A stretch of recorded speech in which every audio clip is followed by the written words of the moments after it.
Riot Games a mis le paquet pour créer des jeux à partir de la licence League of Legends. Deux jeux sont sortis récemment, mais nous allons nous concentrer sur un jeu de rôle somme toute sympathique.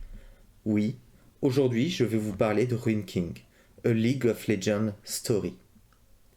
Riot Games a choisi de faire un RPG au tour par tour à sa façon, pour garder l'identité des personnages et de leur gameplay, tout en voulant le rendre exigeant.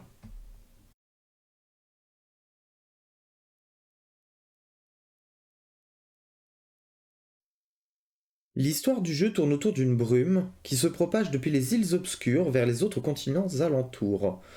De cette brume naissent des créatures obscures qui s'attaquent à tout ce qui est vivant. Nos héros se retrouvent dans Bilgewater, le destin les a rassemblés pour lutter contre cette brume, trouver la source et de régler le problème définitivement. Le jeu part du postulat que l'on a des personnages bien connus de la licence et que ces mêmes personnages ont chacun leur propre manière d'être joués. Je ne vous parlerai pas de tous les personnages jouables pour que vous puissiez le découvrir par vous-même. Les premiers personnages que le jeu nous présente dans l'ordre sont Miss Fortune, Ilaoi et Braum. Chacun de ces personnages ont leur propre gameplay. Braum, c'est le défenseur de l'équipe. Il peut forcer les ennemis à l'attaquer. Miss Fortune pose des marques sur ses cibles pour ensuite faire exploser ces mêmes marques, ce qui augmente les dégâts subis. Ilaoi fait apparaître des tentacules qui frappent les ennemis pour des dégâts supplémentaires, mais ces tentacules permettent aussi d'augmenter les dégâts ou les soins des capacités.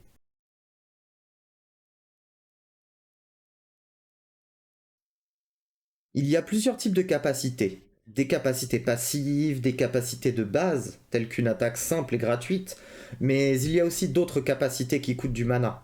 Chaque personnage a des capacités qui lui sont propres et aucune des attaques ne se ressemble. Chacun de ces personnages a une capacité ultime aussi, un sort surpuissant qui est propre à chaque personnage, mais la jauge de capacité ultime est commune à tous ces mêmes personnages, et il ne peut y avoir qu'une seule capacité lancée à la fois. Il faudra bien choisir de manière stratégique si vous préférez faire des dégâts, vous protéger ou vous soigner, en fonction de la situation.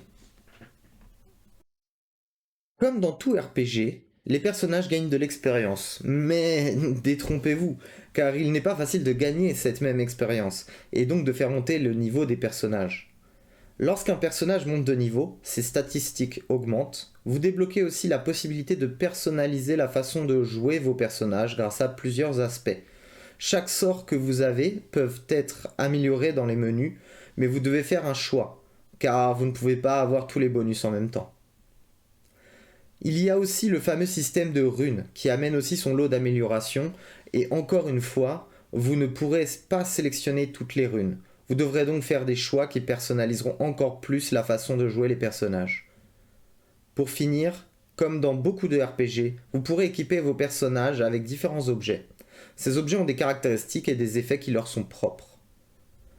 En somme, chaque élément du jeu qui permet d'améliorer vos personnages sont autant de choix que vous devrez faire pour personnaliser votre façon de jouer et de faire des dégâts à votre façon. Les combats sont l'élément essentiel de tout RPG. Vous vous demandez sûrement, mais qu'est-ce qui fait que les combats sont différents des autres jeux du même genre? Eh bien, je vais essayer de répondre à cette question le plus objectivement possible. Pour commencer, les combats se passent en 3 contre 3. Vous êtes tous placés sur une ligne d'action en fonction de votre initiative. Lors de votre tour, vous pouvez effectuer une action. Chaque action effectuée vous replace plus ou moins loin sur la barre d'initiative en fonction de la capacité utilisée. Dans les faits, il n'y a pas grand changement par rapport à d'autres jeux. Mais comme chaque personnage ou même vos ennemis ont des capacités uniques, à chaque combat, vous devrez vous y prendre différemment en fonction des ennemis qui vous font face. Lors des combats, il y aura aussi une zone qui apparaît chaque tour sur la ligne d'initiative et dont l'effet est choisi aléatoirement au début du combat. Cela peut vous donner des dégâts ou des chances de critique, améliorées jusqu'à la fin du combat. Et vous pourrez l'avoir plusieurs fois dans un même combat, ce qui peut changer drastiquement l'issue d'un combat. Je vous laisse profiter du combat et on continue juste après.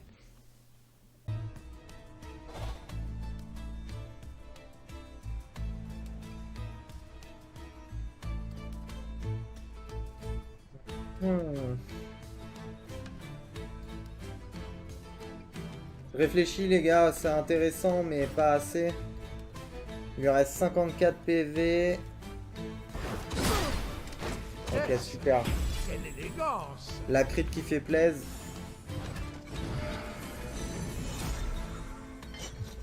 Le petit heal.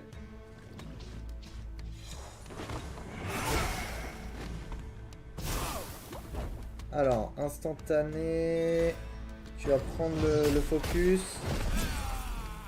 T'as le droit à un tour supplémentaire. Tu vas faire les boucliers. Ah, encore un peu!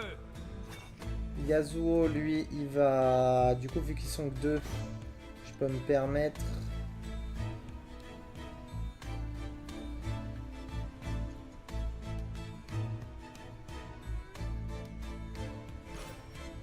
C'est parti.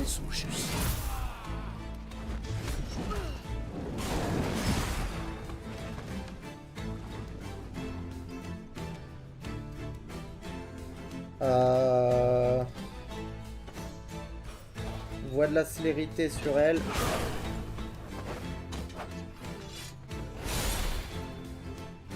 Apprenez! Voilà, on a... Hop là. Ça a dissipé.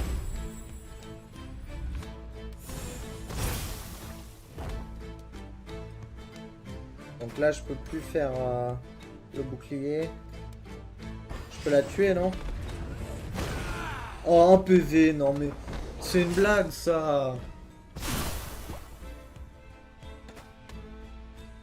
Non mais si je dois commencer à gérer les 1 PV, ça va pas le faire. Hein.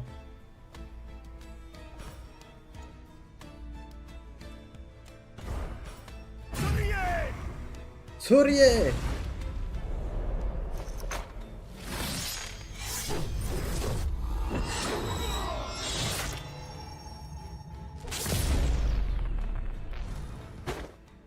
Trop facile.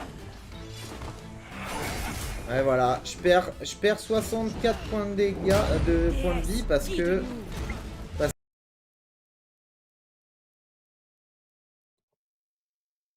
Pour finir, je vais vous donner mon avis. Lorsque j'ai découvert le jeu, j'ai vraiment adoré, c'était un très bon jeu, le jeu amène beaucoup de mécaniques de gameplay qui sont très satisfaisantes, personnaliser la façon de jouer de chaque personnage indépendamment est excellente et plutôt rare dans les jeux RPG. L'histoire est simple au début. La rencontre des personnages est un peu trop longue. Pour vous donner un ordre d'idée, le tutoriel du jeu met à peu près 2 heures avant de commencer à voir le gameplay dans son ensemble. C'est un peu long, mais le jeu en vaut la chandelle. Voilà, c'est tout pour cette vidéo. On se retrouve dans la prochaine. D'ici là, prenez soin de vous. Et surtout, pensez à vous amuser.